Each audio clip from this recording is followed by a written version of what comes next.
Good afternoon, everyone. Welcome back to my channel. Thank you so much, everyone, for being here today. Here's your fourth stimulus check update and daily news report. In this video, I will be going over everything you need to know about the fourth round of stimulus checks and what financial assistance is still to come. Tomorrow, I will be announcing the winners of this week's $75 Amazon gift card giveaway. To enter the giveaway, all you have to do is subscribe to my channel, leave a comment below, and also like this video. Thank you so much, everyone. More than 4 months after President Joe Biden signed the stimulus relief bill that brought $1,400 checks to most Americans, those checks are still going out today. Americans who made up to $75,000 a year in 2020 received the maximum $1,400 check under the American Rescue Plan.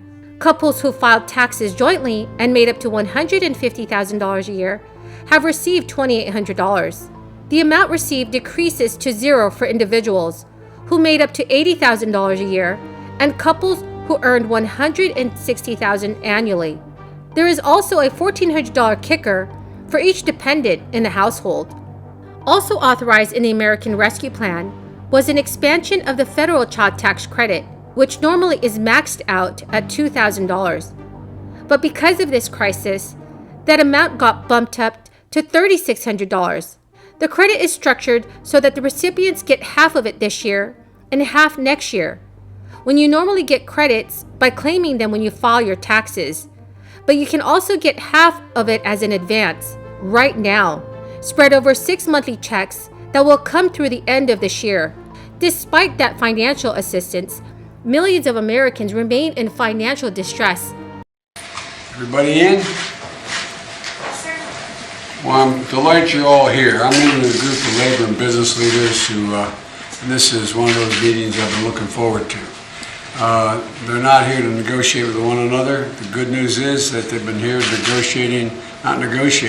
supporting what we're trying to get done on the infrastructure bill.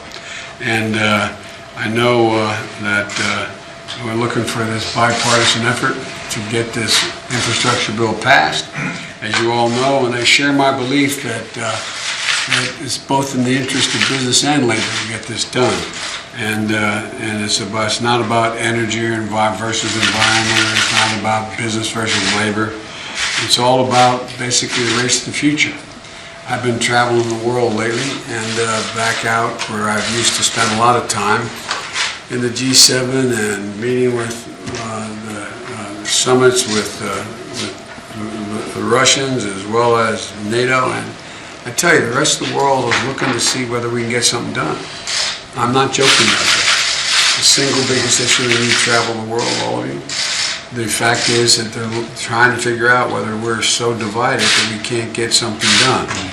And but I'm convinced that they're convinced now that we have an opportunity to make some real fundamental changes that generate growth in the future. You know, the days used to be that we were in a position where the United States invested more money in research and development 3-4 decades ago than any nation in the world. Now we're number 8.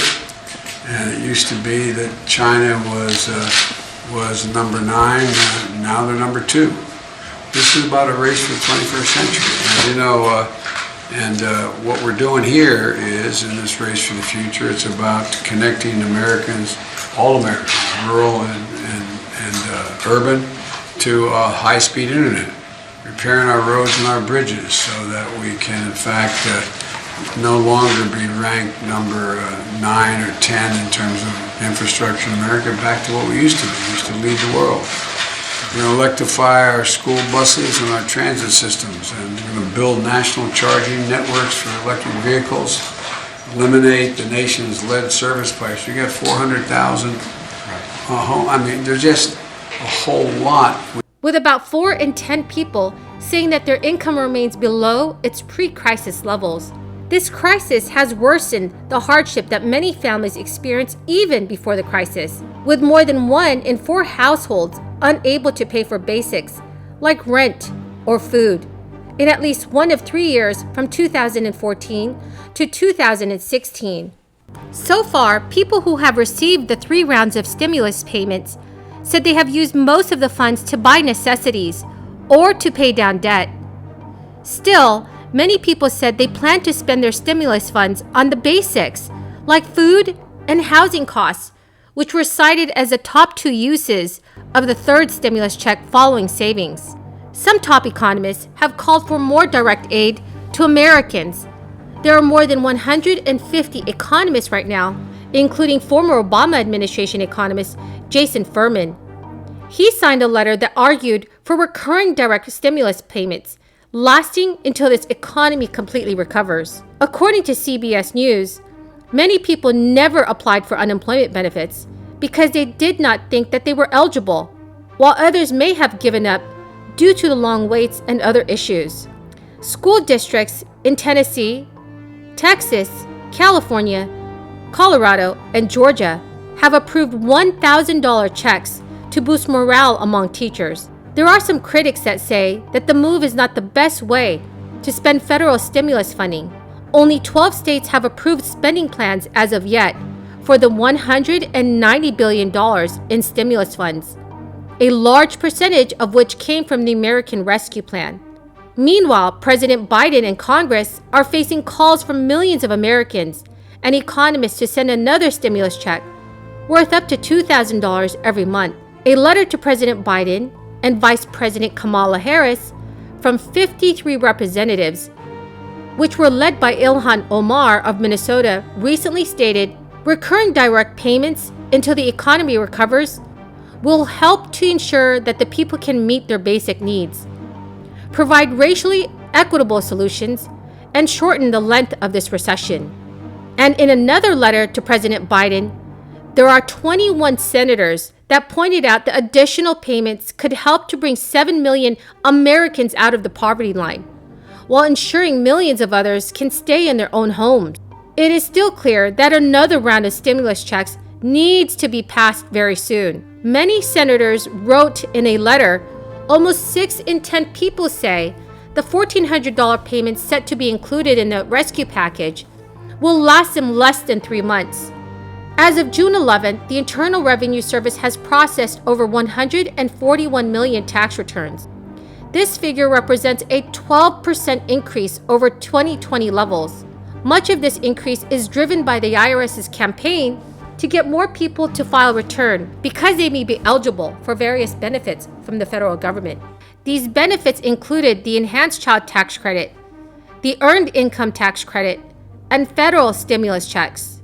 The tax authority put out a press release on July 14th, saying that they will issue another round of refunds this week to nearly 4 million taxpayers who have overpaid their taxes on unemployment compensation received last year.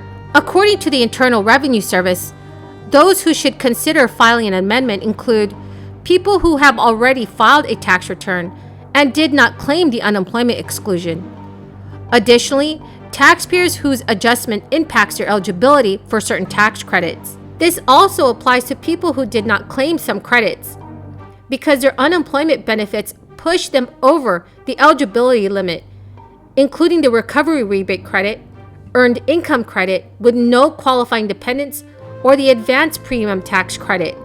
So that's the end of the video for this afternoon. Thank you so much, everyone, for being here today with me and watching this video. This coming Friday, I will be announcing more winners of my $75 Amazon gift card giveaway.